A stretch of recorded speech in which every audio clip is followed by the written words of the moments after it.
Hello, everybody. Welcome back. Ifelunow TV. And today we have Roger Hardy with us. How you doing, Roger? I'm doing good. Good to see you. You too. Yeah. Thanks so much for coming in. Thanks for inviting me. We are so excited. We want to say thank you so much for your big support you did with the over 40 and Fab. Right on. I don't know if you mind if I tell on us. No, tell on us. Tell on us. Roger and myself, we are both over 40. We look kind of like we're in our 30s. A lot of people say that, right? 25. That's right, 25. That's right. So, but we're happy to be who we are and happy to have the age that we have because we're in relatively good health. And I just wanted to have Roger come on. It was so nice for him to support the over 40 and Fab contest. He was the biggest supporter for the Hope vote. So I just really always want people to know how much I appreciate and honor everything they do. And of course, this is also for the breast cancer patients or for people that need to get mammograms. And through the National Breast Cancer Foundation, 75% of those proceeds would go to those people so they could actually get free mammograms. Okay, so awesome. It's really awesome. cool. So, awesome. And they had some other prizes. I came in second place for our heat for the first top 5. Didn't make it to the semis, finals or whatever, but or to that next round. But it was okay because we still raised a lot of money. Right. And helped people, and it was fun. It was actually a lot of work too. That was stressful too, wasn't it? It was a little stressful because it was like a job on top of a job, you know. Right. But it was fun, so I enjoyed it, and I want everybody out there to know how much I appreciate all of your support, all of your votes, all of your hope votes, all of your free votes, and you didn't get tired of me posting, and I didn't get on your nerves too bad, I hope. But that's how it is when you're in those type of things. But we're going to go forward, and we're going to also show the winners of the drawings because we had, of course, 3 different drawings, and we're going to go through that in a little while. But I wanted to also interview Roger and tell you a little bit about him because he actually is a veteran from the Navy, and he does a lot of charity work like all the time, and so I really wanted to highlight that. And believe it or not, we're old classmates from like 1985. First time we've seen each other probably since high school. Yeah, what I thought was amazing. Yeah. So because we were on Facebook, and he started doing the Hope votes and everything, and I was like, man, that is so nice. That is so cool. So did you? We went to Northwest High School, and everything like that, and we had, quite a bit of fun there, whatever, being the Vikings, So, and you, because you graduated the same year as me, right? I sure did. We were. I think she graduated in the top 5 of the class, and I graduated in the bottom 5 of the class. I'm just saying. But you know what? Everything I always remember about Roger, he was like a very quiet person, and I would see him when we had those breaks outside during the cafeteria lunchtime, and I would always see him out there, just mild-mannered person. I never knew a lot about him, but I thought he was always a cool person. So for him to show up on Facebook and support the cause was like just really awesome. Because he's done a lot of things, in his lifetime now since high school. And, we were talking, which was such a great talk. I was like, man, you got to come on and tell us about everything we're doing with the veterans. Right. Because he was in the Navy. You said you worked in the civil engineer corps? I spent most of my career with the Marines as a combat engineer with the CB units. I was never on a ship. Let me just put it that way. But we spent a lot of time. I spent 26 years attached to a Marine unit. Wow. And so I wouldn't trade 1 minute of it. That is awesome. That is awesome. And you did 6 tours? I had 5.5 actually. My last one I got injured and had to come home. Okay. So yeah, I had 6 tours scheduled overseas between Iraq, Afghanistan, and Kuwait. Wow. Now, and how was it over there when you were overseas? We just brought people from Afghanistan to the United States. Right. Tell us about your experience. You said you were in that area. Yes, ma'am. Tell us about that experience. You were talking about how you had to teach the people and stuff like that.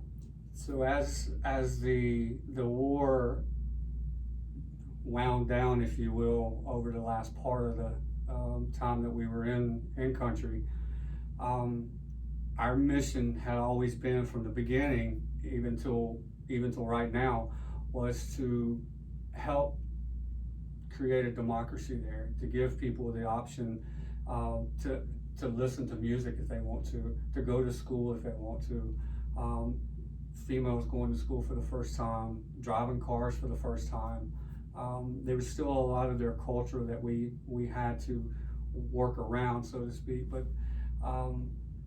to see how their education level, we was just talking about high school and stuff, their education level, a grown man or woman, whatever, had less than a kindergarten education level mindset because they've never had it before. They only knew, they've only known, probably will always only know war, hatred, and discontentment for their fellow citizens. And so towards the end, I'd say around 2012, I say towards the end, this is 21 now, but around 2012, we started revamping our training evolution to where we were going to go over and help the citizens become more self-sustained. Mm-hmm. So we would go in, we took well teams over there, water well teams, started drilling wells for them so they could have fresh water. Instead of drinking out of the Euphrates River or the Tigris River, they had purified drinking water. So we brought folks over there to do that, and then I was a part of a training team where we would go in and teach the locals how to build, how to read a tape measure. You would have to break it down to like you're talking to a baby. And had to do that in a way that you didn't disrespect them, because they were very smart people. Okay. And they could pick up right away when you was disrespecting them. And so if you said, well, this is how you read this tape measure, this number here indicates the first number that you go by. If you said it in a mannerism that it disrespected them, then if they couldn't come to you and do harm to you, they would find someone close by that eventually they would do harm to them. Wow. So it was like we walked on eggshells and trying to do a job that in the end probably was all for naught, if we look at the news media right now. But it was not all for naught.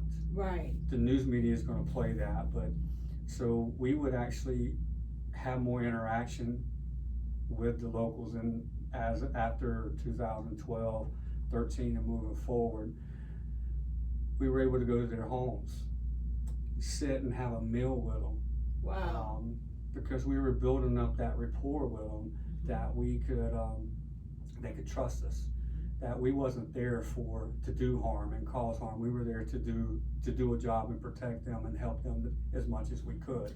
Why is it that those people, or should I say, what was the group, like Afghanistan? Afghanistan. So you had Afghanistan, you had Iraq.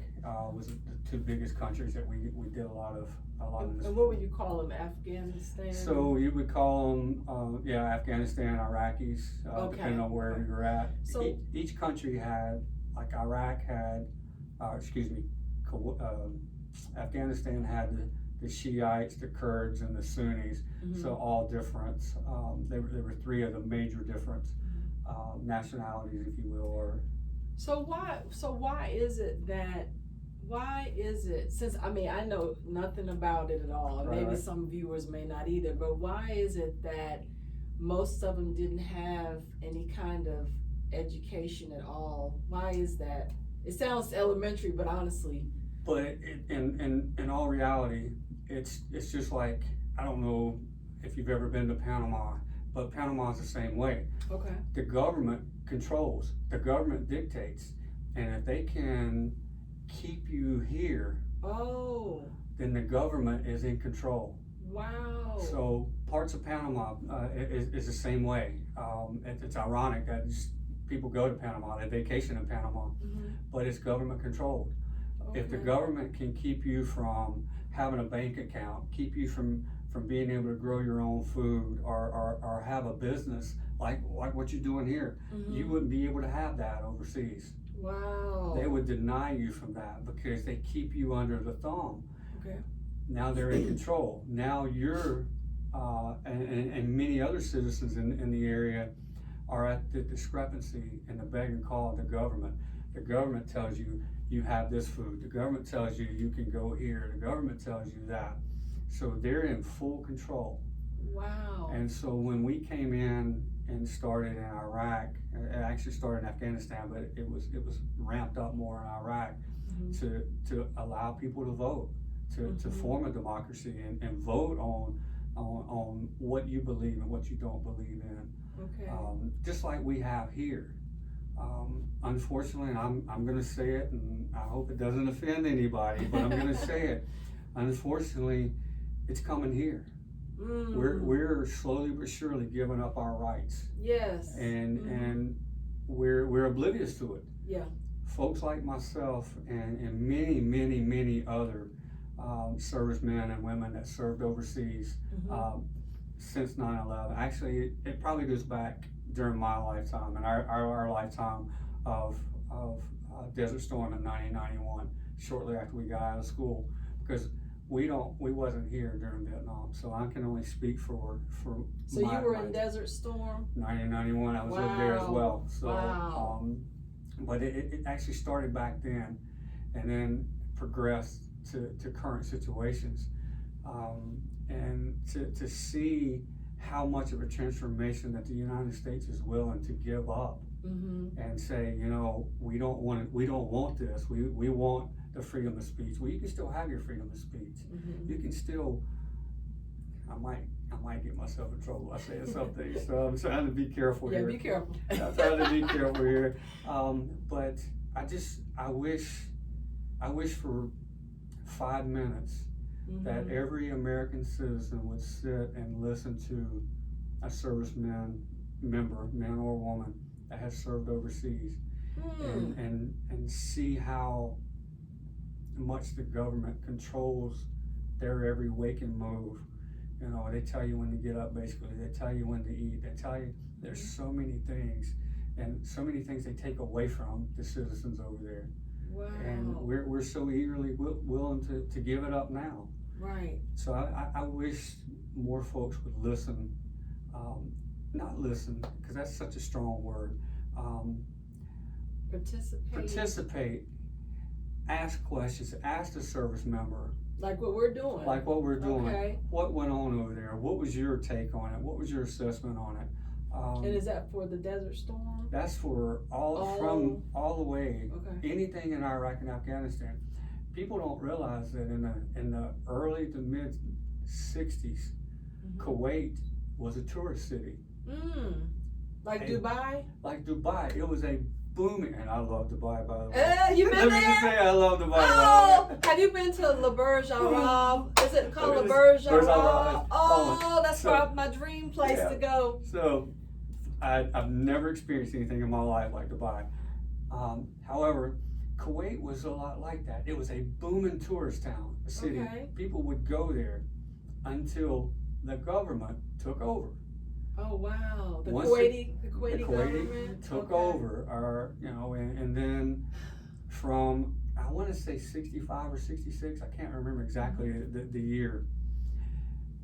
It went downhill as soon as the government took over, and then the fighting between the Iraq, Kuwait, Afghanistan, Iran, and even Russia.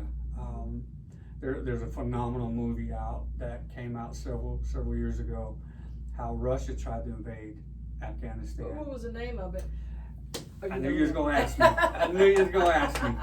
And have water. Have some water if you need it, because I know you did a big set last night for some veterans, for some homeless veterans and stuff. So. But so I'll find it here and send it to you. Okay. But it just, and that was like in early '80 maybe. And just to let you guys know, we are being social distancing safe. We have a screen right here. Yeah. If you can't see it, there's a screen, so we are being safe. Yeah, just so y'all know. Just not 6 feet. That's right. That's right. But go ahead. I'm sorry. So, but as Saddam Hussein, Osama bin Laden, and I can't remember. There's another high-ranking official that was involved. But as they became empowered, and the local citizens of the countries give up their rights, give up their power, give up their freedom, then that empowered and made the government more controlling. Okay. And then the citizens lost everything. What is it? Was it because of oil? Or just in general? It's never been about oil. So just in general, the whole just in general control. The whole control, the whole mindset of, if I can control you, I control everything. Wow. And so then poverty kicked in. People started losing because they didn't have jobs. The government was controlling their jobs and said, oh, we don't need the cornfields anymore because we're going to supply you food. So that's what's kind of like we're experiencing right here, right? That's now. Why I said I was trying not to overstep my boundaries. Okay. But that's sort of like what's happening right now. For those of us that have walked those grounds and walked through those streets and walked through their culture, it's happening right now to us. But we're too. What's the word I want to look? Again, I'm trying to. Trusting, maybe. We're just kind of trusting. We're too naive. We're too complacent within our own life that, oh, it's never going to happen to us. It's never going to happen to me. We're not going to go that way. But, and unfortunately, and this is just an opinion, but you can find factuals about it. Hollywood movies have pushed us in this direction. Wow. If you go back and think about even 15 years ago, some of the movies that came out talking about taking over the country and losing White House down where they. Yeah, I always wondered. This was my thing. I always wondered when I saw something like that, or even on the news, certain things they announce. I'm like, why would you ever announce that on the news that the whole world would know something more private about the United States that they should never even know? I mean, why would you even announce something like that? I don't understand that. That's a prime example. We watch a movie and we go, oh wow, that's pretty cool. Never happened here. Where did they come up with that idea? Yeah. So in my opinion, I think some things is led up to what we're going through today. And has been leading up to it. And then, then I was fortunate or unfortunate, if you will, to go experience that firsthand and live that firsthand. And then come home and then see it on the news and then see the early warning signs happening here in the United States as we speak is unnerving. Let me ask you a question. I know that you had mentioned that you had brain injury, you had different traumas that's happened to your body, like you're pretty much a walking miracle. In a lot of ways. Can you tell us a little bit about some of that, that you can talk about, and also related to how that PTSD, how the children and people overseas, how do they stay sane in the midst of a war? Like, how, when you're in the midst of a war, like, how is it that you may have trauma to your body and all things going on? Like, how do you handle all that? So from I guess that's a two-part question, maybe. Yeah. All right, take it how you want to take it. So the locals and the citizens overseas, most of them, that's all they've ever known. They don't know how to walk down the street without having a bomb go off or gunfight, sounds of gunfire, and that's all they've ever known. Most of the citizens, and I might bounce back and forth a little bit, and forgive me, but most of the citizens, much like what we're going through today, with our troubles and stuff on the streets, most of those citizens never known anything else but that, and that's all they know. So they grow up, small kids. I remember having rocks thrown at me from a small 5, 6, 7-year-old kid, cussing me out, shooting me the middle finger, telling me how much they want to kill me, how much they hate me. They're small kids. They don't know. That's all they know. So this was the first time I experienced that was in 04, 05. All right, this is almost 16 years later. So now that is a grown man or woman. Okay. And they grew up in that environment. I mean, it just really, I'm not even there, and just listening to you talk about it, I mean, it just grieves me. It just makes me feel, you just want to cry because you feel so sad because, you always hear people, or sometimes people that's been in the military or different like things you'll hear, and they'll say, we have so much freedom. We have so much freedom in America, and I guess we don't really realize it because we've never experienced something like that. Like I mentioned to you about my brother-in-law, he was in Vietnam, and when he came back, he had I guess very heavy PTSD. Right. He would take the bodies off of the field, and you mentioned that your dad. My dad did the same thing. He used to take the bodies off the field, and then not having any kind of support when you came back home of the war that you just survived. Right. And so how do you when you first went into the military, and then we'll go back to your injuries, but when you went into the military as a young man, right, and then you started experiencing some of these things, did they give you some training to prepare you to know how to handle that?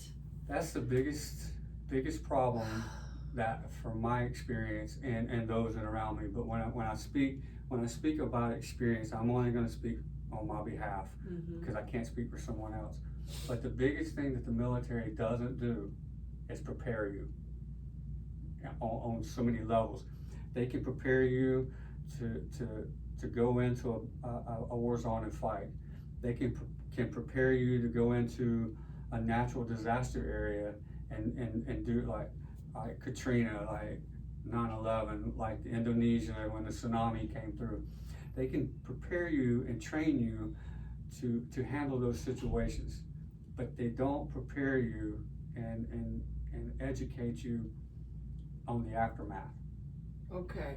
And so that's where you have counselors that have, again, my opinion. It's just I feel you now, TV. I feel you, Roger. Yeah. So it's they have counselors that have Harvard degree, have Yale degree, have all these big Ivy School degrees with a degree in psychology, psychiatry, whatever. But that's only stuff that they've taught in school, and they've got their degree based off of that. But then when you put someone down and you set them in front, me example, you set someone down with an Ivy League degree and want to talk to me and try to help me overcome what I've gone through, and you keep saying, I understand, I know what you're going through. Well, no, you don't. You have no clue. So then that's where the disconnect from helping us come back to some sort of normalcy and reality, that's where the disconnect comes in, because most of us are too prideful and closed-minded to share our experiences, especially with someone that don't have a clue, that don't know what they're talking. I don't want to say they don't know what they're talking about, but they don't understand what they're trying to convey to us. They don't have the full scope. They only know what they read in the paper or what their higher ups tell them to teach and try. But to find someone that has actually been in that situation, it eases the pain for us in a lot of ways. And PTSD, I'm gonna try to marry it together a little bit. PTSD can come in sexual trauma form. It can come in failure form, like if you're in the military or in a civilian job, and you fail at what you're doing. Yeah. Well, then that starts weighing on you. Yes. So, and then your mindset just wanders, and then the combat side of it, the injury sides of it, and then that starts weighing, and then the PTSD just evolves. And if you don't have the right support system, that's where we lose people. You know, I'm really glad and amazed that you mentioned that about regular jobs. Because, you know, I wrote a book about 6 years ago because I wanted to help young people. A lot of people want to be a makeup artist, and they think if you just did a smoky eye, then, oh, you're going to have a job for life. And that's not it, because you have to learn how to build a business. Most retail is not designed to keep you on a job long. Right. You have to fight if you want to keep that job. But besides that type of retail, just in general, like you said, so many people, and especially now since everything has changed and we have so much things that's just automated where you don't need people, human beings, and all this kind of stuff. And one thing I was trying to convey to people was that I wanted people to know it's not always your fault. Right. It's not that you're not doing a great job. It's not that you didn't want to grow with the company. Some things, there's, like they all used to say, there's glass ceilings.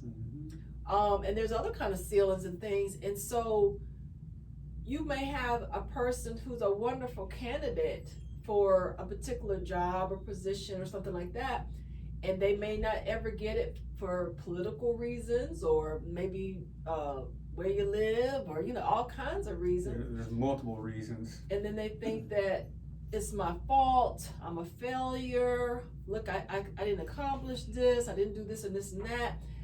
And that is the saddest commentary. And so one thing I try to do when I have an opportunity to talk to people is to let them know why you have your job, and whether you're happy on the job or whether you don't, or you're not happy or whatever, you know, really try to find out what it is that you love to do other than that job.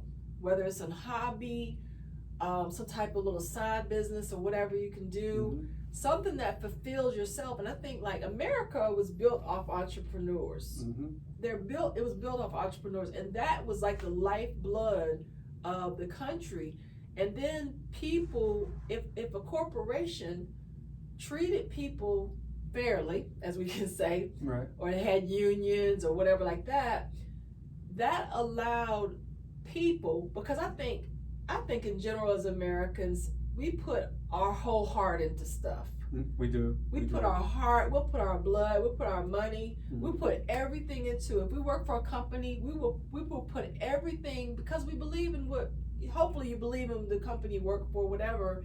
And that's why I think bridges and infrastructures and all these things that were here for not hundreds of years, but here for years and years and years, are maybe just now falling apart, because those people gave their life to build a bridge, or gave their life to build a structure. They put their whole ingenuity, whatever if my job was to pick up and put a brick on there, or lay some bricks or whatever, or my job was to hammer something, people did it with their whole heart. And that's one thing that I hope that as we continue to go into this whole age of AI and everything's automated, I mean, I'm sorry to say, but when I go to the store, honestly, I don't want to stand in the line where you can check out without a person.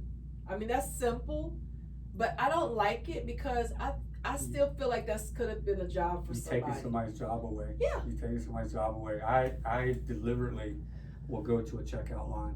I don't care if there's 5 people standing in that line. Yes. And it happened yesterday, and a young lady came over and she said, "Sir, you can do self-checkout." I said, "No, I would rather wait here." Well, self-checkout is empty for a reason. That's right. Yeah, for a reason. Because more and more people are starting to, I don't want to use the word defiant, Yeah. but are becoming aware that, hey, this is where everybody wants us to go. They want us to do this. They want to take away. They want, McDonald's was the first, I believe it was McDonald's was the first franchise that started with the kiosk ordering your food, Yeah. taking away cashiers, you know, but then they're raising their prices to $15, $16 for a Happy Meal because of this kiosk. And they don't want to pay somebody $7 or $8 an hour to work when they're still able-bodied people wanting to work. And so, yeah, I mean, it's been common, this whole evolution of changing and doing away and going with AI and becoming a full independent. It's happening. It's happening right before our eyes. And I would like to say this. I don't know a lot about you. What I have learned about you recently, I think is like phenomenal, because you know, you mentioned that you survived little traumas in high school. We all go through stuff with that. Right. Peer pressure, I mean, whatever. Bullying, that's basically what it was. Just bullying. Yeah. And then, you know, to have that experience, and then you have to, you know, you're in the military, and then you're dealing with a different whole set of people's maybe idea about who you are as an American. Right. As a young person, speak to our young people out there. Can you tell us something like how you, as a young person, what did you do in your mind to stay positive, to just keep going forward in your life? Like a lot of young people now, they wanted to commit suicide. They think that is the next best thing besides having to deal with life.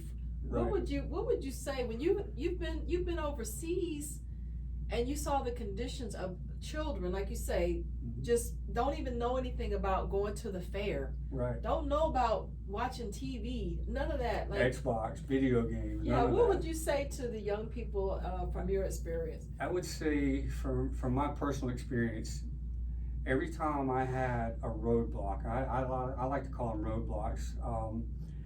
I would find a positive. Okay, how can I spin this negative into a positive, and then empower myself with that and feed my soul to become a better person, to overcome that.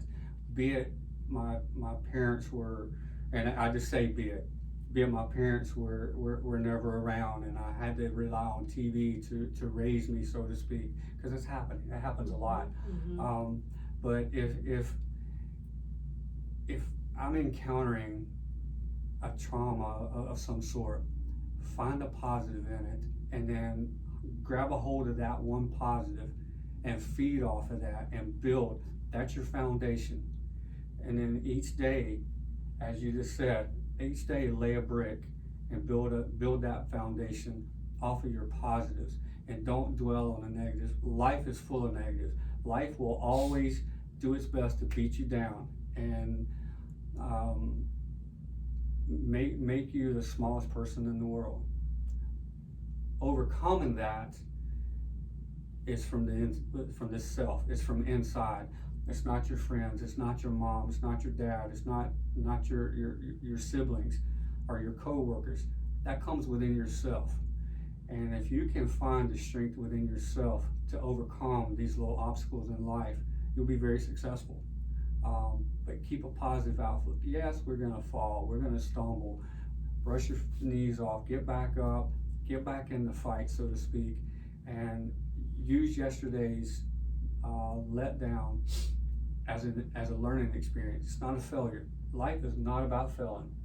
Life is about learning experiences. You take what happened yesterday and you learn from it. Be it you learn from it for yourself, or you share it with someone that may be going through the same similar situation. If we keep everything inside us and we don't share, and we don't convey to someone else, then we cheated life. Yeah. And so for me, I do my best to take yesterday's life lessons and share with someone that may be less fortunate, or maybe going through some of the same things that I went through, and maybe still be going through at times. So I feed off of positive energy. Okay. And I strongly urge, find that vibe, that one little spark, and then build on that. Let the negative go, because life is all about negativity, and that's what it's built to keep you down. But you have to fight. You have to find it within yourself to overcome these things and become a better person within yourself. What, since now we're going to have a lot of Afghanistani people that's going to be living in America now, because they just flew a lot of them over Right. to rescue them and everything like that. So at some point in time, they'll probably be living more just out in the public. Like probably right now they're just in certain areas or Right. something like that.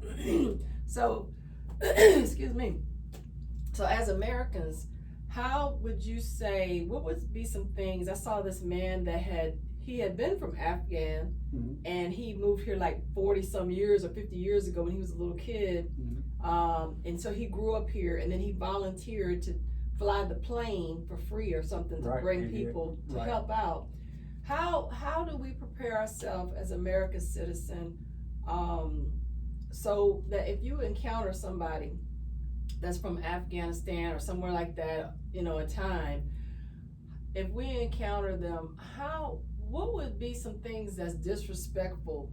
That, like, I know some countries, they don't want you looking in their eyes. Like, is it some things that we could prepare as our culture? So when we were training to go overseas,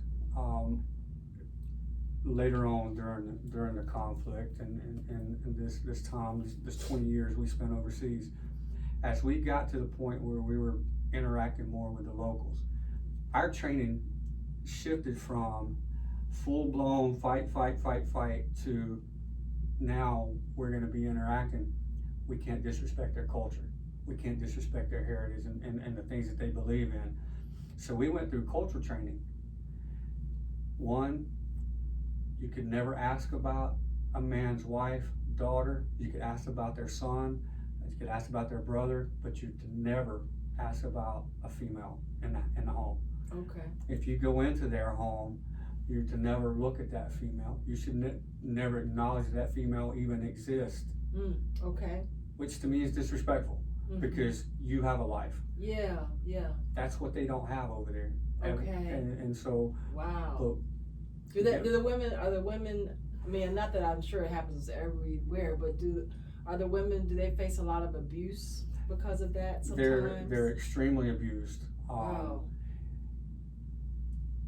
There's certain things that women have done to them to prevent them from being pretty. Oh my gosh. Their body is scarred. Mutilated, like? Certain parts of the body that has been damaged to prevent a certain feeling that women. Yes, I know what you're talking about. And so their face, if they're caught staring at another man or something like that, their face gets acid poured on them to scar their faces.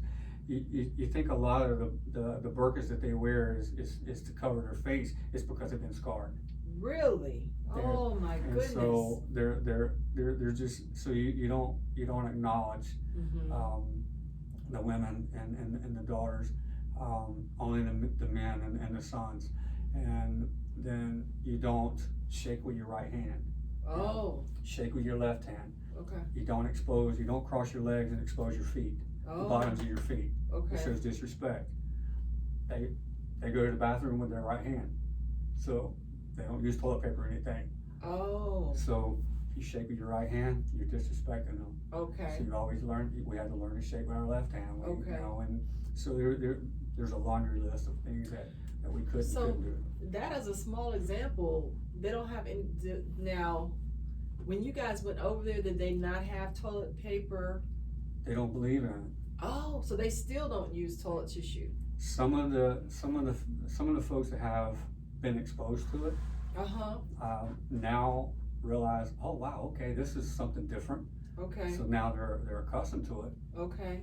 But I would dare say that what's going on in Afghanistan right now is some of the folks that have been helping the United States and allies, not just the United States, but allies, are being killed. Oh my because they've gotten accustomed to drinking water out of a bottle or drinking a Coke or using toiletries for the first time, Mm-hmm. and you know that you just don't do it. You know? Okay. And so it's just the small things that we take for granted Mm-hmm.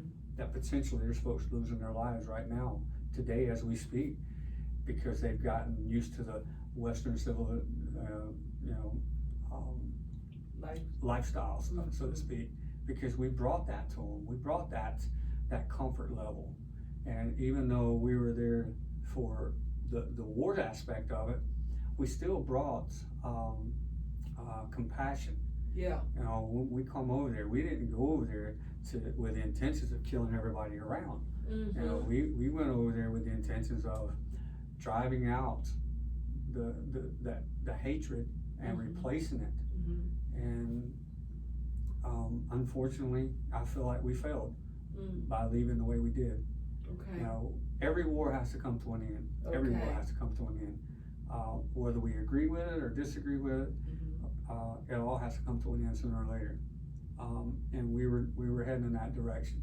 Okay. You know, Now, what you mentioned, and then I'm going to let you have a break, so because you're probably tired, because you are really pouring out. I mean, this is awesome, and right. thank you for sharing with us, Right on. because this is so good. Because, like I said, eventually, like, I mean, if I'm having to interact with somebody from Afghanistan or something like that, I mean, I had no idea.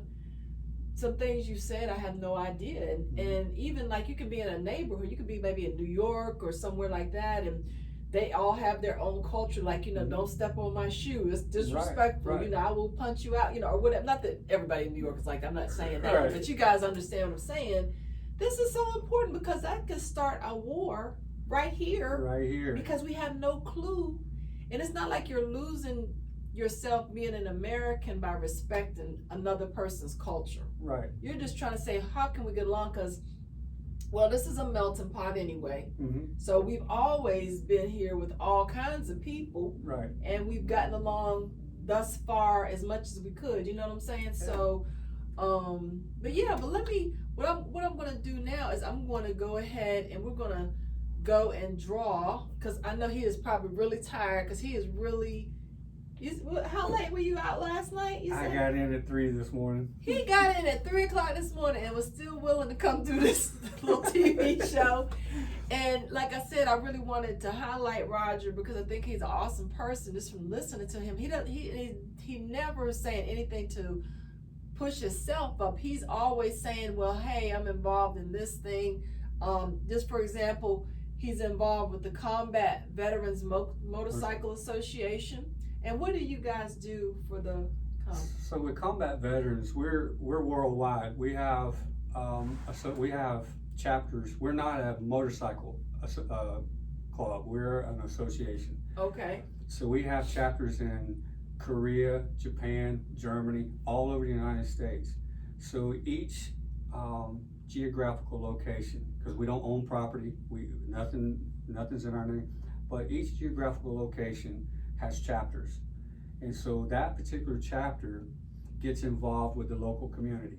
Mm-hmm. And then if there's a veteran in need, be it they need a handicap ramp built, or they need their power bill paid, or they need food, mm-hmm. for whatever reason, they'll reach out to our organization. Each chapter throughout the year has a benefit, and we raise money for the locals in the area. Okay. And so as a matter of fact, next weekend, my chapter, we have our benefit, mm-hmm. For our chapter for the year. And every dime that we raise will go back into the local community where we're out of, which is down in Raleigh. So there's some folks, for example, Healing Farms up in Lenore, North Carolina, mm-hmm. they raise fruits and vegetables. They have a farm. Mm-hmm. They're all volunteer 100%, and they take all of their food, most of their food, I should say, to the VA hospital in Asheville. Oh, wow. And as veterans are walking in and out of the hospital, they're handing food. Wow. They're handing free vegetables and fruits and stuff. They needed a truck and a tractor.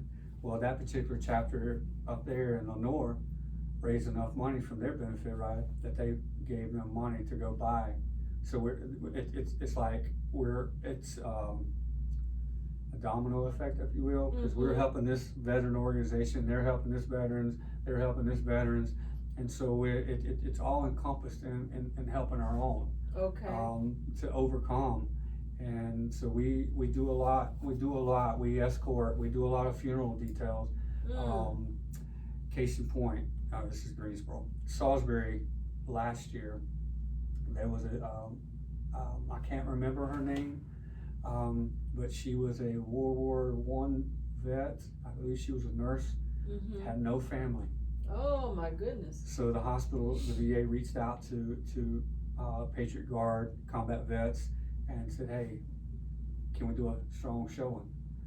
Well, that lady went from having a cousin or a niece and somebody else, from 2 people to having almost 1,000 people at her service. Wow, that is amazing. So we have that where we help.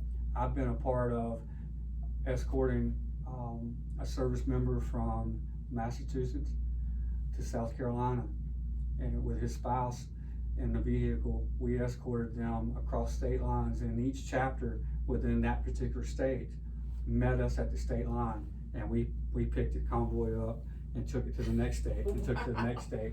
So that service member, be it a World War II, World War I, or even a current member, went to their final resting place with support. That is an honor. Yeah, and so it's very humbling to see it firsthand. Wow. And then be a part of it and be, the goosebumps and the cold chills. Yeah, because I got goosebumps just listening to this. And so, and we're always in our communities helping and supporting and doing whatever needs somebody reaches out. We go. If it just means, like last night, I went to the veterans home and played music for the homebound veterans that are in the hospital that has no family members that don't come. Wow. Because all too often as we get older, and our families go different directions, we kind of get left behind. It's not just in the military side of it. It's everyday life. Yeah. We become burdens to our families. We see it all the time. Wow. And I have an elderly mother, just talking about, as people age, or like you say, a veteran or something like that. My mother is 94 years old, and like it's really a blessing that she has several of us like around, because it takes, like they say, it takes a village to raise a child. Right. But it takes a village of people to help. It comes full circle. Yeah. Because you were the child at one time, and mom and dad was taking care of you and providing for you. If you're fortunate enough to have, if you're fortunate enough to have that. Yeah. But then when it comes full circle, and your parents become the child, so to speak. Yeah. Then we as the siblings and the offspring need to go, okay, mom and dad was there for us, it's our turn. Right. Right. And you know what? It's a blessing too, because it really is.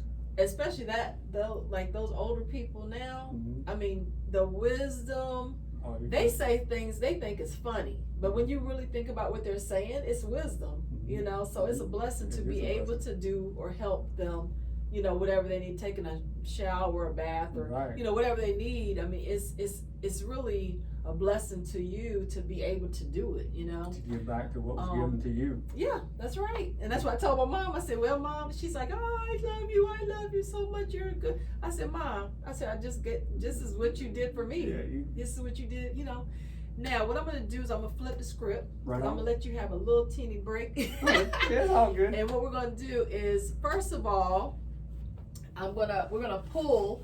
There was 3 drawings that we were pulling from. I wish we could have had them $5,000 to give out, but yeah, that would have been nice to somebody. That would have been nice, but nice to somebody. And before we do this is for the Hope Vote. So this is for anybody that contributed to the Hope Vote to help with the breast cancer patients or to get mammograms. We also have the free vote. We're going to pull out for the free vote as well. For if you just voted for me for the competition, which was awesome. Thank you so much.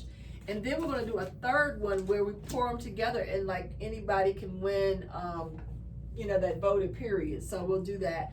But first, I want to honor you, and I want to give you a little something. Oh, no. This is just a little Oh, no. different little things you might could use along the way. Oh, this wasn't expected. Well, I had to do a little something for you. It's not big. Oh, no. Some little survival things. That right there helps to clean your cell phone and implements, or if you got a Really? it's supposed to help to clean it. Because when we were going through COVID, everything is supposed to be a little more clean. So UV light and all yeah. right. So you can put that in your car, truck, and it's supposed to help to clean, whatever you want to clean. Now that's impressive. That's And it's got a USB port, so it will That's go right. in the vehicle. right. I'll try that on the way home. And then we also have a nice little, sometimes you need a nice little sachet to kind of maybe you had a rough day, you want something to clean up a little bit, you're going to run into the store and you don't want to. When you're going in these veterans homes and stuff, Okay. you need this. Perfect. She knew what I was talking about right there. That's right. And this is to spray my hair. That's right. Kind of get the frizz down here. That's right. And that's a nice little glass bottle, so that's it is sustainable. You don't have to worry about plastics and stuff. And that's one of our new moisturizers. So I wanted to make sure you had a feeling of having nice, strong skin and hydration if you need it. Every once in a while, you might need a little hydration. Yeah. Work on that. It's got desert date in it. That's going to help to even your skin tone out. Right on. Helps with burn your wrinkles skin. too. I'm gonna stay 25 and forever. look at him. He ain't got a wrinkle to first. There's a story behind that. Uh-oh. Let me just say, there's a story behind that. I'll tell you a quick story on it. I'll tell you about it real quick. So I suffer from migraines, and every 3 months, I've been fortunate, I guess, if you will. A couple years ago, the VA incorporated Botox for migraines. Yes. I have she's 32, I think. My primary care doctor is a female, and she's 32. She got me hooked up with the Botox injections. So every 3 months I go get Botox injections. Wow. So she said when she's 80 years old, I'm gonna be 150 and I'm still gonna look younger than her because of the injections. Well, I'm telling you, because But you don't they work. and I cannot believe this is amazing, because I have a lady, one of my employees, and she's the sweetest little lady in the world, so you can totally relate to her. She has to get, I think she told me 70 sometime Botox shots. It's either 30 or 70 Botox shots on her head because her migraines are so excruciating. And about a week or two ago, they were so bad that she was just throwing up for days. And I said, look, she couldn't eat anything. She was down 98 pounds. Mm-hmm. I said, is anybody talking to you about electrolytes, putting that back in your water? Yeah. She started drinking that. She started eating a little bit of green, spinach, to help her body. And honestly, yes. So I totally get it, what you're saying. Yeah. Do you have to get that often? Every 3 months I go, and it's anywhere from 25 to 35, depending on. Wow. My neurologist, doctor, she's a female and she's from India. I love her to death. She's very conscious of she'll feel around, and she goes, well, if your shoulders are like this, so she'll come down and go down my shoulders with those injections and goes up. But the ones in the temple and around the eyes and everything, I strongly encourage it.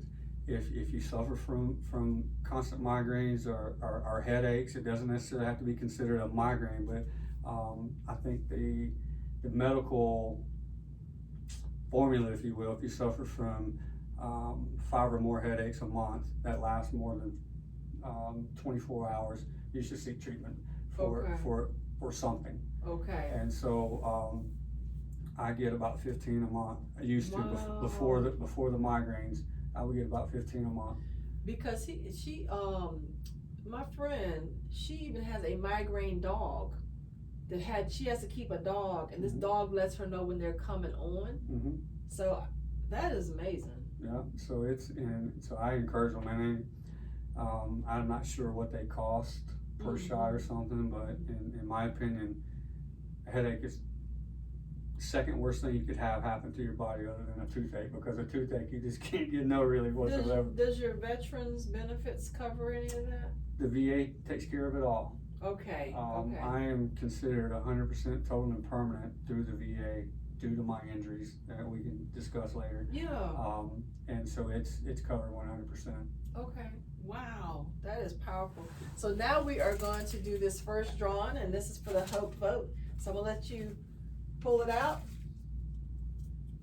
Is that one? Okay. Okay. That's one. Is that one? Yeah. All right. Let's see who we got here.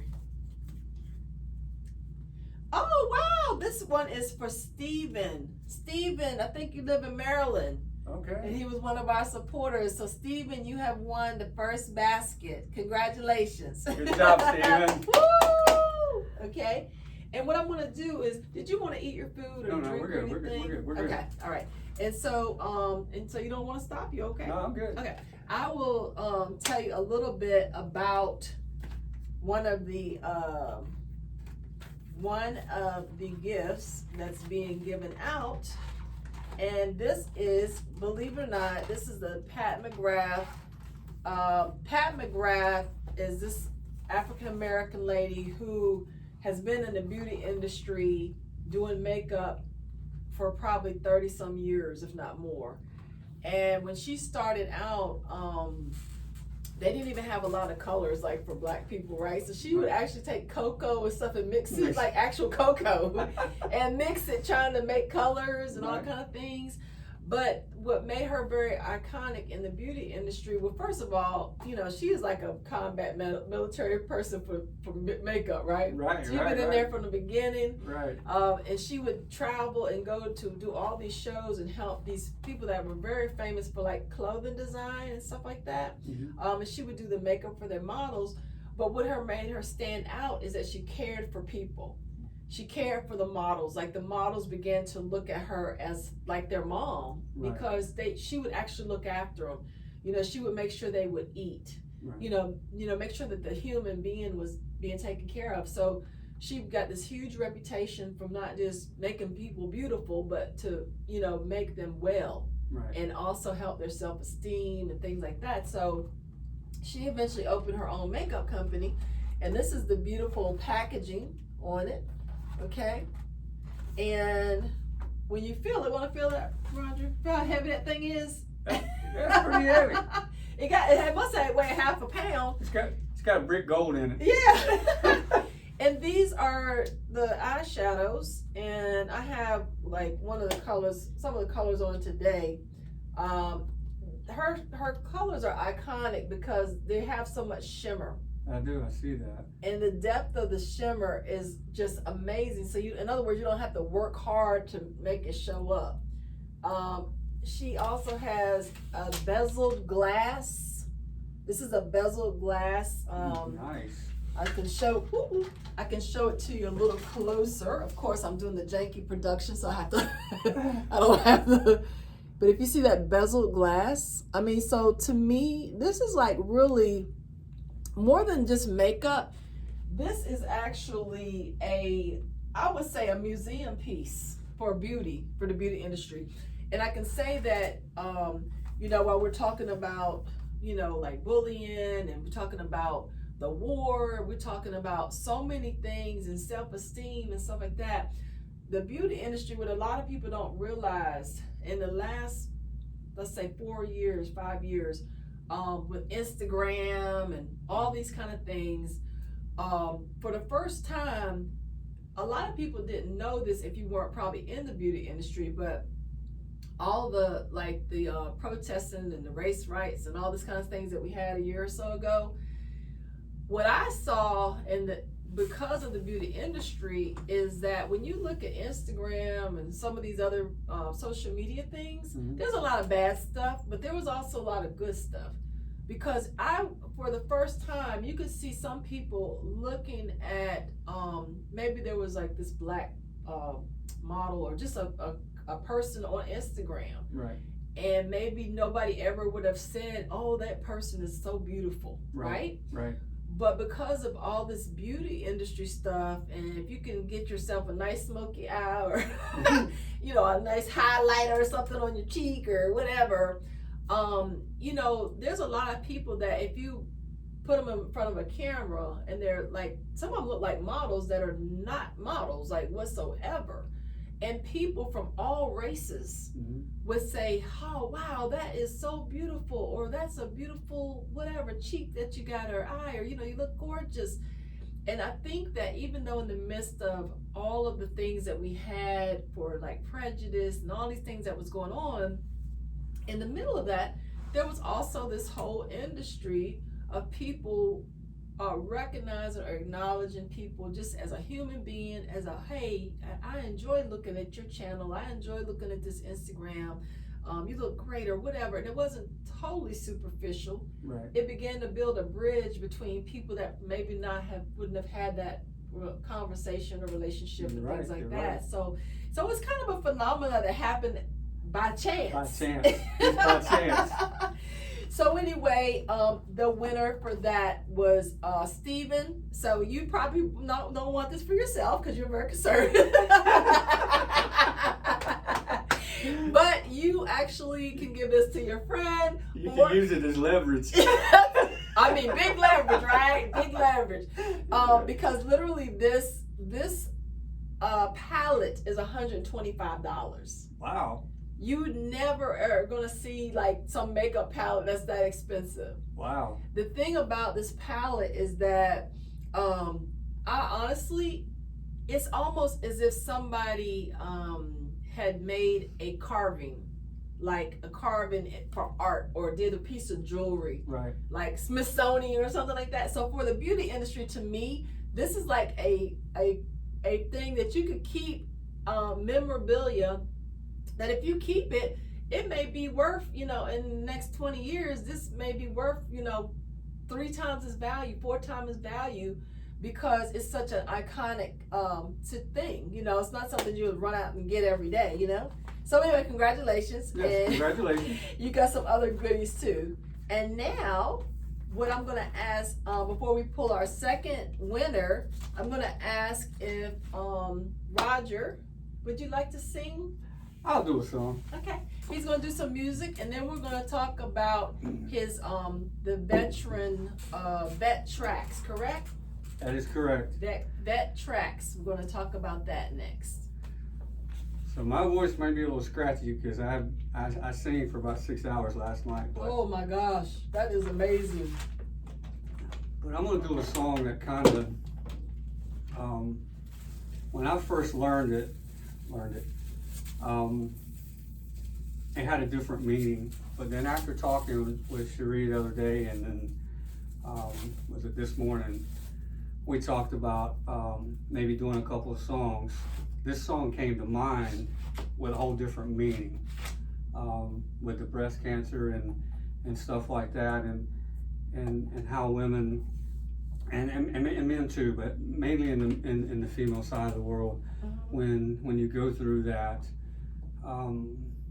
your self-esteem, your confidence and everything kind of gets challenged. And so for the strong that survive and continue on, that has a partner that supports them and everything. So this song's gonna kind of gives me a different vibe when I sing it now. But so again, it may be a little rough, but it's okay. We're gonna get through it. And I'm gonna eat some salad while he's doing that.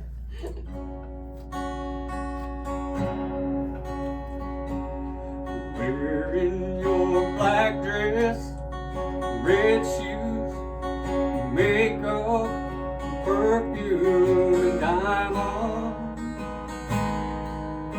You always impress, turn heads, second you walk through the door. You're like a real life work of fine art, baby, you're priceless. Just wanna get on, get that black dress down on the floor.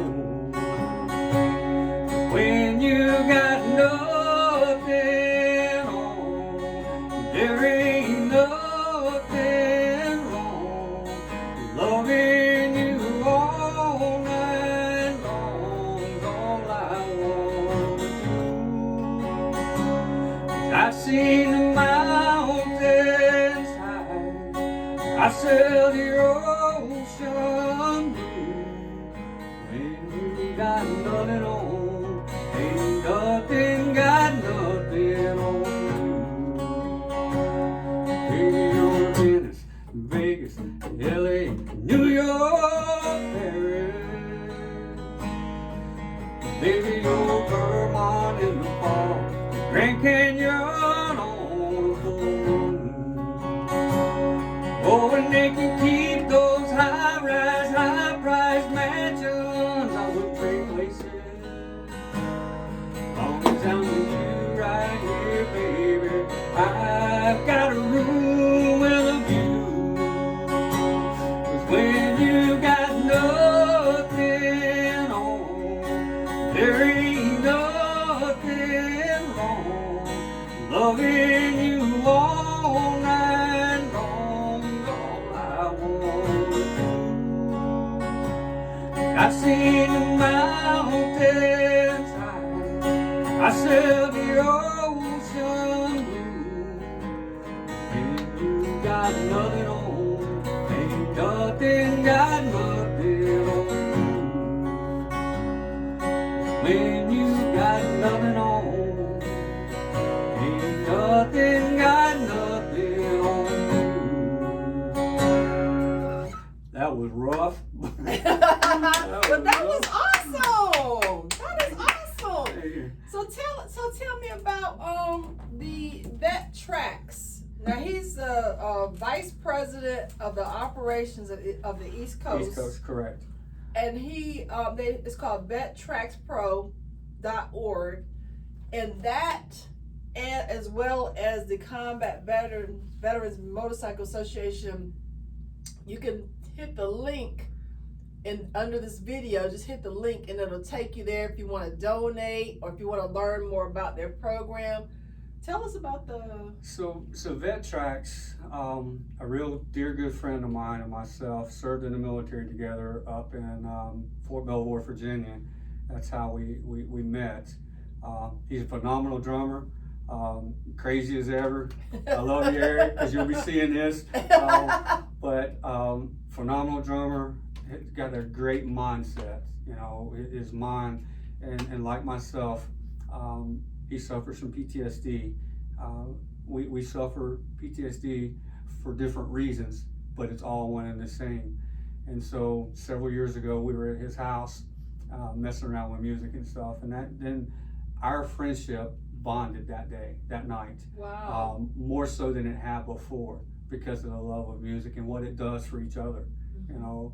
And so I went to deployed to Afghanistan, and then I got injured, came home, and was in the hospital. Eric retired before I did. I was supposed to retire the year before, but he retired before I did, moved to California, and we stayed connected, you know, through interactions with, you know, how am I doing, how's he doing, transitioning back in. And then I started seeing on Facebook, Vet-Traxx Project, stay tuned, coming soon. And so I was reaching out, what is Vet-Traxx? What is Vet-Traxx? He goes, dude, I'm trying to start a nonprofit to help veterans, therapy through music. Wow. To get off of drugs, to get off of alcohol, to have somewhere to come and forget about your problems for however long. And not only that, but if say they don't have nothing that's holding that to build on, like the foundation I talked about earlier, they can come into his organization.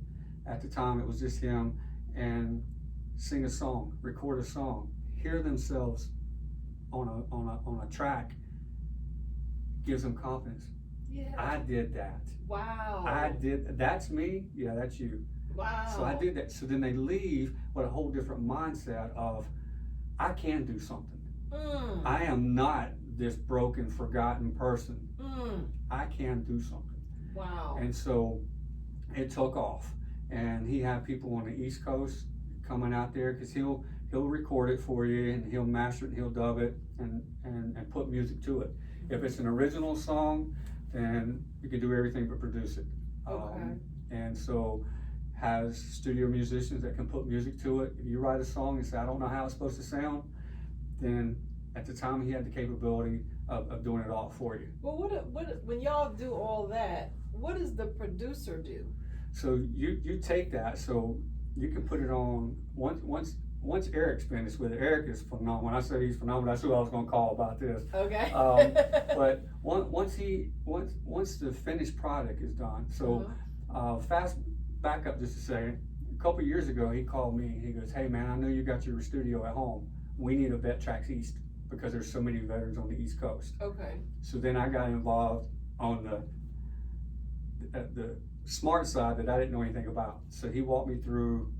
So veterans come in, they'll record a song for me, and then we would send it to Eric. Eric goes, "Yeah, you need to tweak it here, you need to tweak it there." So once the finished product is done, then you can put it on Google Play, Apple Play, Spotify, whatever, and YouTube, and then people can buy it.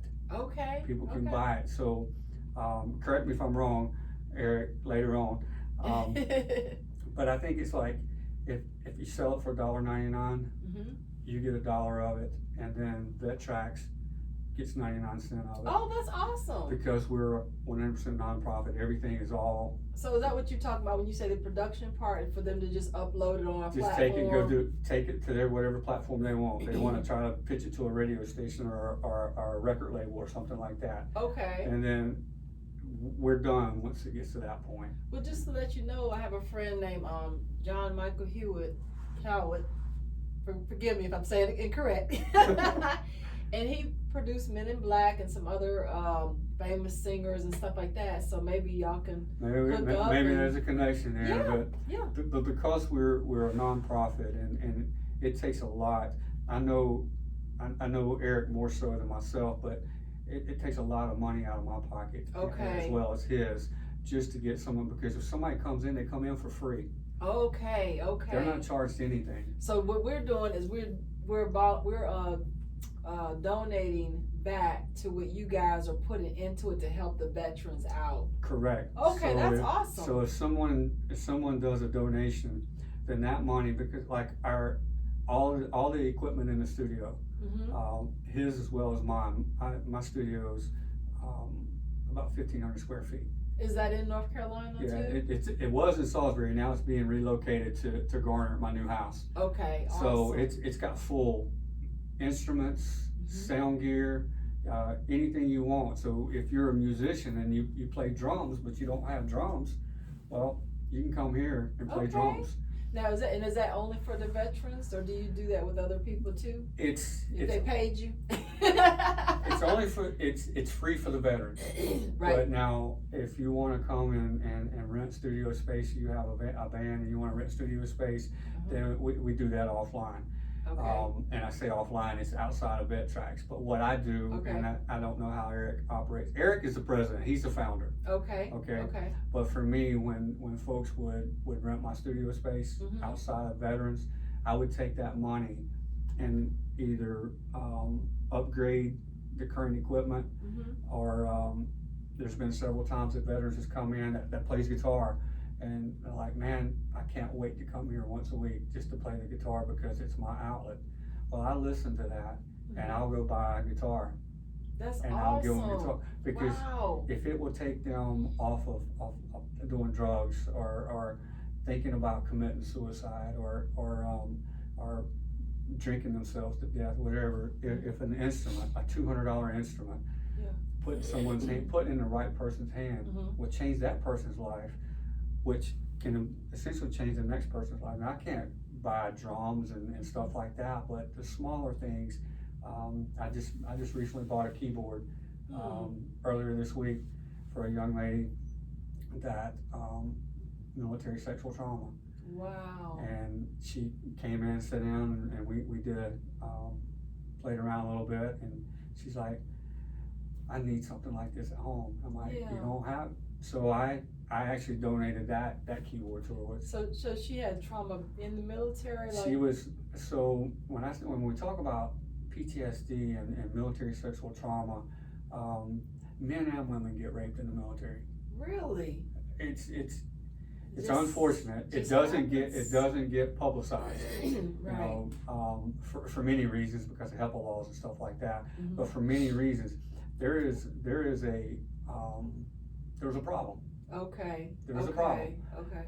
Yes, I said it. There is a problem with sexual traumas, Okay. sexual harassment, physically sexually assaulted. Wow. And it's So our veterans, man, we just don't honor you guys like we should, because I guess it's like living in a whole biosphere, biome world, like it's its own world, and you're volunteering your life basically. You know, even though you have a little paycheck and all this thing, right. You're still volunteering. First of all, to protect your country, Right.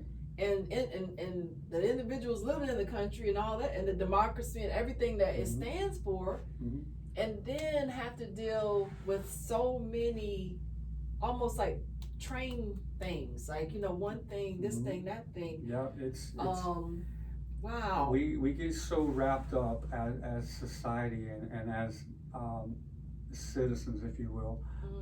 We get so wrapped up with oh, you're in the military, you're a problem child. You know, I've been told I was a bastard child for so many years. Really? But why? I mean, why is that? I never knew. What's that?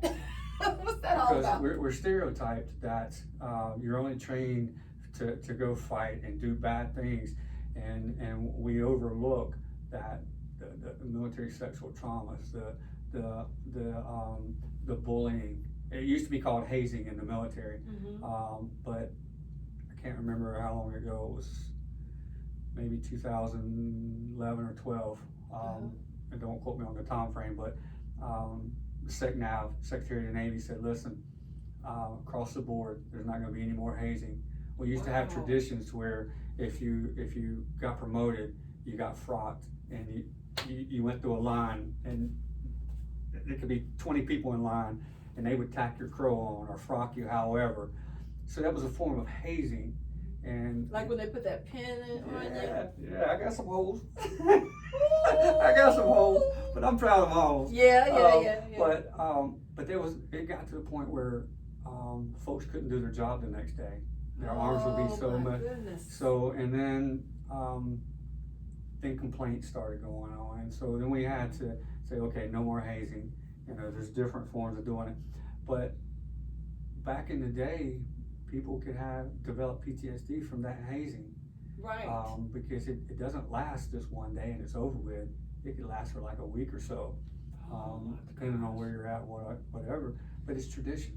You know, it was tradition. And so we've had to change that and go a different route. Did it start off because they were trying to make you guys like so strong that if you got captured by the other people that you would be able to try to handle? There's a lot of truth to be said about that, because when you go to boot camp, basic training, however you want to say it, that particular time of life, for a lot of us, 17, 18 years old, never left home. I joined when I was 16, so I can go back to that point, and left home. So when we get into that mindset and that atmosphere, the thing is to break you down to almost nothing and then build you back up, build a different character. Because when you come into the military, most of us, when we come in, you know, we're scared kids.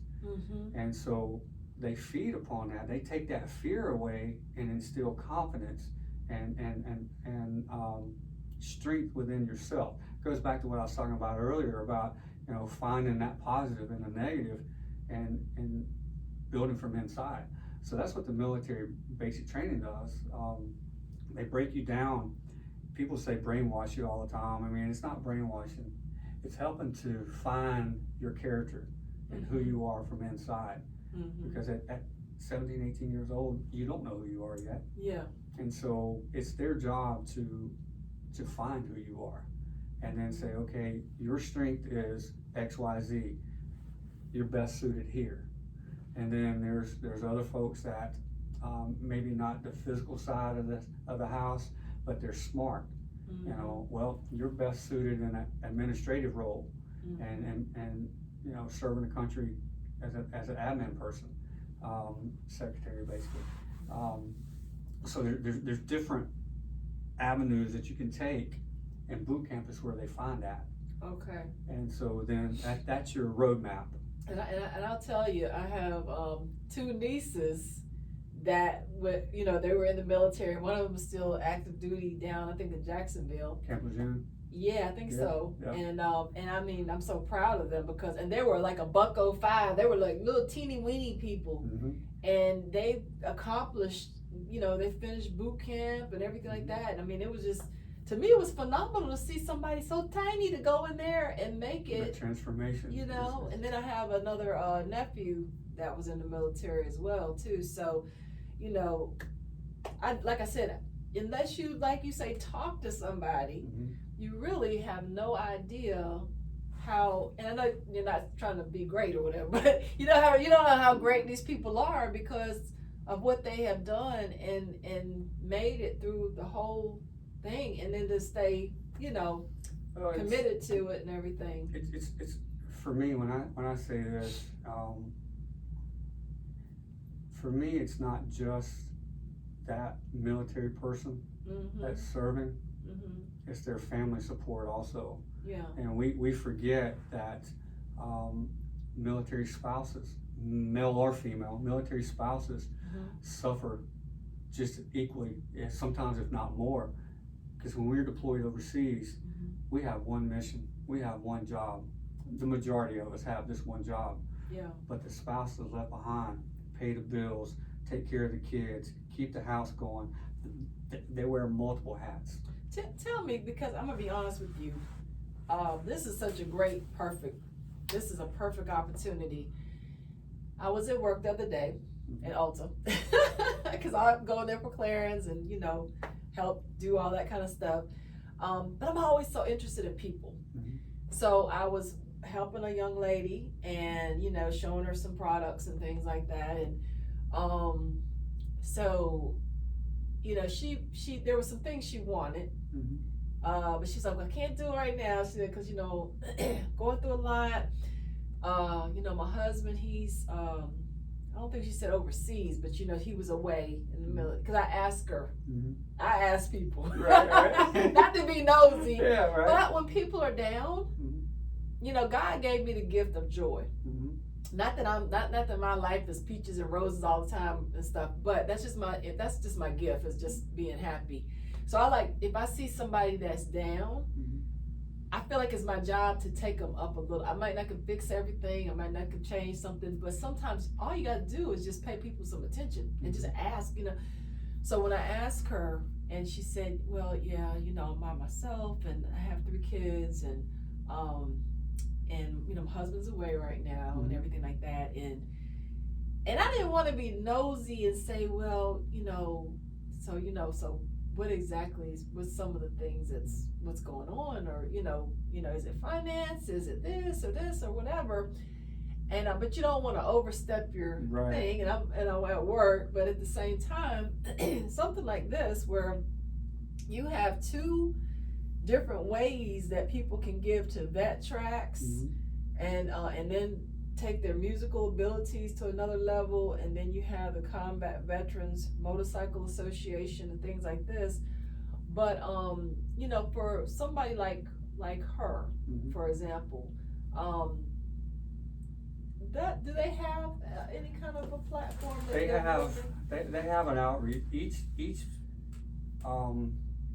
branch of the military, if you will, and I don't know what the other branches, but I know in the Navy they're called ombudsman. I've heard of ombudsman. Okay. And so that's their liaison between the battalions or whoever they're deployed with to the family members. Mm-hmm. And so when they're down and they're struggling or they're having a hard time, be it with finances or just in general, life in general, Mm-hmm. they reach out to the ombudsman, and then there's a group of ombudsmen that work with the ombudsman, a group of male, female, whoever.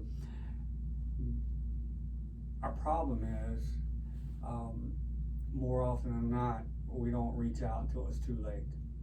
Right. Until the problem has gotten so far out of hand that you Why can't do you fix think they don't reach out? Do you think because they don't self-pride, respect, self-respect. I'll use me for an example, and it just a few months ago it happened, and I'm out of the military, but with the combat vets, we still have that camaraderie. Mm-hmm. But we feel like, yeah, we're tough, we got it, we got this, we can make this. Mm-hmm. And so we subtly, in a subtle way, give hints. Like you're sitting around a round table and you got your girls over and you're having a glass of tea, and one of them makes a comment. We're so wrapped up with everyday life that we forget that red flag. We didn't hear that red flag saying, I would have bought some makeup to make myself look pretty, but the power bill's 3 months behind. Yeah. Well, you're over here drinking tea and laughing and joking and having a good time because you're not struggling. Yeah. We don't hear her until it's too late. Wow. I'm a prime example of that. Even now, January, I had a fire at my house. Mm-hmm. Just about lost everything I owned. Everything in my house was And gone. I remember seeing something. Yeah. Yeah. And so I didn't reach out. I handled it on my own until a point it got so stressful that I lashed out. And only at that point did I realize that my fellow veterans, 99% of them didn't even know. Okay. But I had told one or two people, and that one or two person over here drinking iced tea, living life, didn't convey it. Wow. But I lashed out at everybody. Yeah. And that's what happens. We get so encompassed in our own self that, yeah, we got this, we can do this, we can make this, that we forget. Yeah. And then self-pride won't let you ask for help. Right. And so she's probably that way, Right. But the military has, Military One Source is a great resource for veterans as a whole, spouse, family members, service members that offer financial counseling, that offer unfortunately grieving counseling, but they have a whole laundry list of things that Military One Source provides. Okay. Unfortunately, people don't ask for it. Right. Don't utilize the resources that are there. And please don't take this out of context. Please don't take this out of context. But you have a small group of people in life, it's not just the military, but in life, that love to wallow around in misery. Yeah. And want people to come to them. Yeah. And they're always going to live there. So you have that small percentage of people in society that they're always going to be there. They're not going to change, no matter what you do to try to help. Wow. And so I've had to learn that the hard way through Vet-Traxx and giving and giving and giving and giving, only to find out that it was all in vain. So there is what's the word that people call malingering. Okay. How they build up more than what it is to make it worse than what it is. And naive people or people with heart and passion or compassion give, and sometimes you give them to the wrong people. Wow. So, wow. And and look at that. You're given after coming through a house fire, and you're given to this cancer association it's what thing. I do. I mean that's just phenomenal. And that's why I was like, he got to come on here on the show, because I'm saying, first of all, people should, for more people to know about your programs. Right. And then the person that you are. You're a great person. You're a very humble person and talented person. And is there anything that we could do to help at this point? Having had a house fire and things like that. I'm over that. What I would offer is sometimes pride won't let people ask. So if you guys encounter somebody that's had some type of trauma, albeit you may look at it as a small, it may be something large for them. Yeah. So I guess the thing is we have to say, hey, do you need anything? Because if we don't see, if I have a situation and I may show people or say something, and I don't actually say, hey, you got an extra table, a chair, or right. hey, my clothes, something, then we're not going to know. You're not going to know. And the caveat off of that is, in a way, yeah, asking for help, or having the mindset to ask for help is good, but for me, if I see you need help, yeah, I'm not gonna wait for you to ask. Yeah, I'm gonna pitch in. Yeah, because I think that's where we're losing out in society. Okay. People have a problem. People get into situations, no matter what it is. People get into situations, and then we on the outside, well, they don't ask. I'm not gonna help them. Yeah. When I just encountered that with my employee, because people that work in my job can be very superficial, like very superficial, where it's just like, me, my three, and whatever, and my makeup. Right. And for me, I actually was trying to start this little platform, and it's a place that people can go to, especially employees. They can go if they need to vent, or if they need to figure out how they fit into a particular culture and work. If they're being bullied and they don't feel comfortable at human resources, whatever. But I had personally employee that was, having a whole issue with the migraines and everything. I call her again, like, I guess I shouldn't say this because you guys have given your life, but I call it the makeup veteran people that, the retail warriors. Right. That we survive all this time. So, I hired her out of respect because she had been doing that job for a long time. But when you do sales is a job. Right. It's a lot. And, especially being in a pandemic and all this stuff. So I could not see her as an employee. I had to see her as, look, this person, you got these migraines, you're really trying to struggle to work. So I went beyond what my job title says and say, hey, look, let's look at this from a different perspective. What do you need for yourself? Because you know what, at the end of the day, this job's going to be there, but let's make sure you're there. Right. And I think that's where we miss it as a society, because they have all kind of videos and education about how we should do and how we should treat people and all these things. But when the rubber meets the road, a lot of times nobody carries it out. We watch the video, we do the hour credit, and then that's it. But like you said, we are totally blind to that person at the table with the iced tea. You know what I'm saying? Yeah, it is, and that's where society has taken us, and we're losing that. That we came from an era, and that sounds like we're way old now. When I say that. but we came from an era and a generation to where,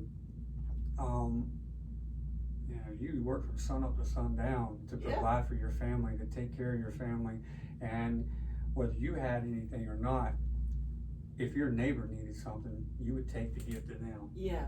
Without even asking. We don't do that anymore, and times change, society changed, but it's just we don't have to. Now I just came across a young lady, and I think it's called GSO Community Refrigerator. So these young people are reverting back to what the old people used to do. These young people are seeing the need. They're starting little things, and there's it's a place where people can go. You can go on Instagram and see the GSO Community Refrigerator.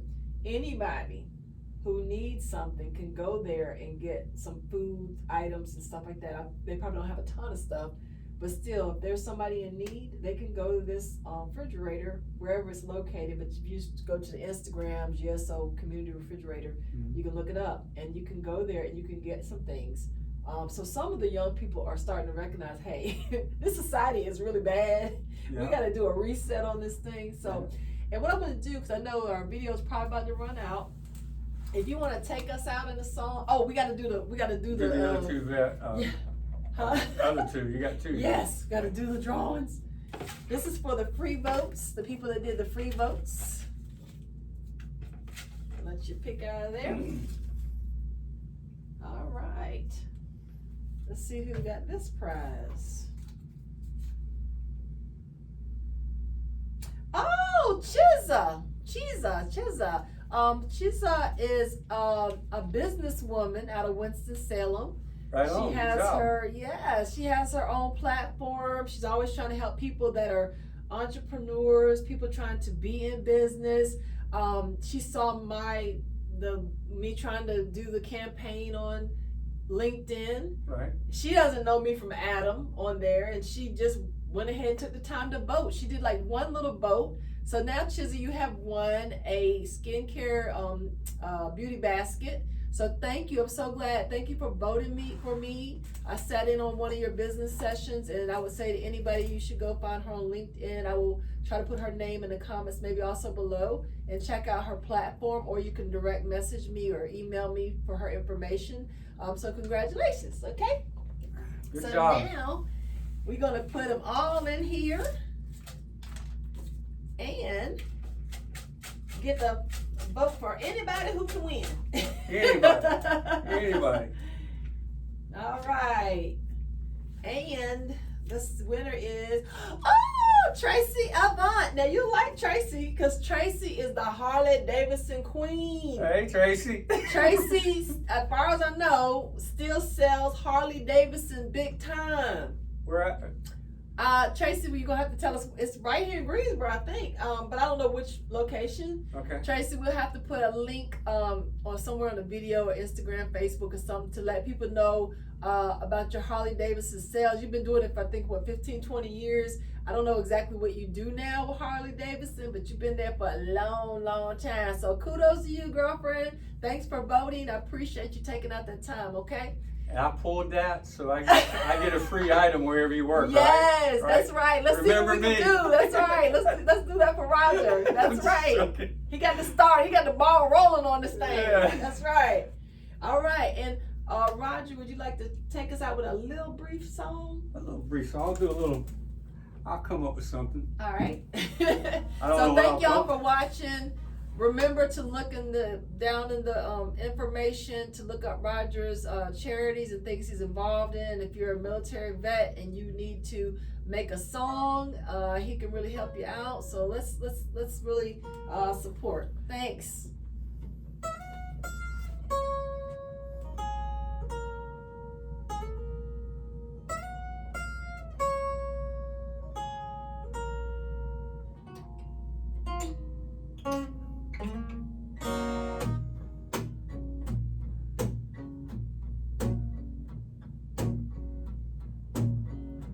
On a lonely, lonesome highway east of Omaha, can listen to that engine moaning out its one-note song.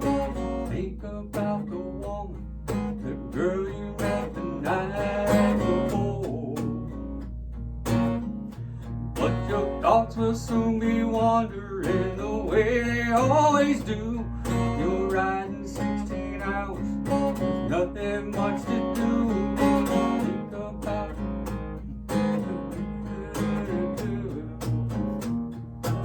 See, here I am on the road again.